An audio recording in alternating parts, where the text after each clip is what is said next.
দেশের বিভিন্ন হাসপাতালে টয়লেট ব্যবস্থার ভয়াবহ চিত্র সাংবাদিকরা নিউজ আকারে প্রকাশ করায় এবার একরকম ক্ষিপ্ত হয়ে বেফাঁস মন্তব্য করে বসলেন স্বাস্থ্য অধিদপ্তরের হাসপাতাল শাখার উপপরিচালক ডক্টর সৈয়দ আবু আহমদ শাফি। তিনি দেশের জেলা ও উপজেলা হাসপাতালগুলোর বাথরুম ও টয়লেট পরিষ্কারের দায়িত্ব সাংবাদিকদের দেওয়ার প্রস্তাব দিয়েছেন। সামাজিক যোগাযোগ মাধ্যম ফেসবুকে দেওয়া এক স্ট্যাটাসে তিনি এই মন্তব্য করেন। পরে অবশ্য তিনি স্ট্যাটাসটি মুছে ফেলেছেন। বুধবার দেওয়া ওই স্ট্যাটাসে ডাক্তার শাফি লেখেন, আন্তঃমন্ত্রণালয় পর্যায়ে আলোচনা করে তথ্য মন্ত্রণালয় ও তাদের অধীনে সাংবাদিকদের বাংলাদেশের ৬০০ জেলা ও উপজেলা হাসপাতালের বাথরুম, টয়লেট এবং হাসপাতাল ভবনের অভ্যন্তরীণ পরিচ্ছন্নতার দায়িত্ব অন্তত এক অর্থবছরের জন্য দেওয়া যেতে পারে। তার ভাষ্য, তারা এ কাজে সফল হলে স্থায়ীভাবেও দায়িত্ব দেওয়া যেতে পারে।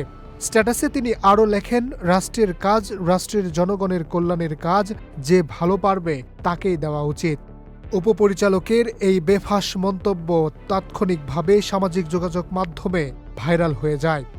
সঠিক প্যাড আর সঠিক তথ্য দিয়ে এসব সামলে নিব এক হয়ে। Monalisa sanitary napkin. তবে এ বিষয়ে তার সাথে একাধিকবার যোগাযোগ করা হলে মুঠোফোন বন্ধ পাওয়া যায়। নম্বরে কল করেছেন, নম্বরটি এই মুহূর্তে বন্ধ আছে। অন্যদিকে স্বাস্থ্য অধিদপ্তরের মহাপরিচালক প্রভাত চন্দ্র বিশ্বাস বলেন, তিনি এ বিষয়ে কিছুই জানেন না।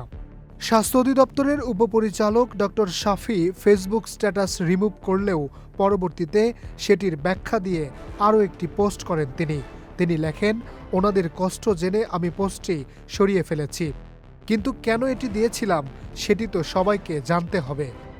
ফেসবুকে তিনি লেখেন, প্রথমত দীর্ঘদিন যাবৎ অনলাইন অফলাইন সর্বত্র হাসপাতালগুলোর ওয়ার্ড, বারান্দা, বাথরুম, টয়লেট ইত্যাদির পরিষ্কার পরিচ্ছন্নতা নিয়ে এমনভাবে নিউজ হচ্ছে যে এটা একরকম প্রতিষ্ঠিত হয়ে গেছে হাসপাতালের দায়িত্বপ্রাপ্তরা পরিষ্কার পরিচ্ছন্নতা বজায় রাখতে ব্যর্থ।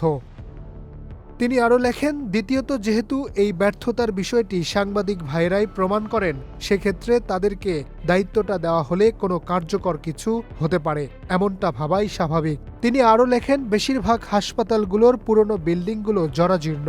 ২৫০ বেডের হাসপাতালে রোগী থাকে ৫০০ থেকে ৬০০, কোথাও আরও বেশি। রোগীর অ্যাটেন্ডেন্ট থাকে ইচ্ছামতো। হাসপাতালগুলোর পরিচ্ছন্নতা বজায় রাখার ক্ষমতা অনেক ঊর্ধ্বে থাকে অপরিচ্ছন্নতার মাত্রা। তিনি আরও বলেন, পরিচ্ছন্নতা কর্মীর সংখ্যাও অপ্রতুল। যারা আছে তাদের অনেকেই আউটসোর্সিংয়ে নিয়োগ পান এবং তারা অনেকেই পরিচ্ছন্নতার কাজ করেন না।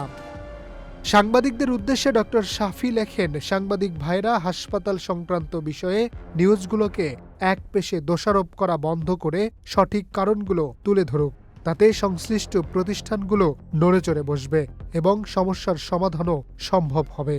পরে তিনি এমন মন্তব্যের জন্য দুঃখ প্রকাশ করে সামাজিক যোগাযোগ মাধ্যমে ক্ষমা চেয়েছেন। Harunur Rashid, channel I.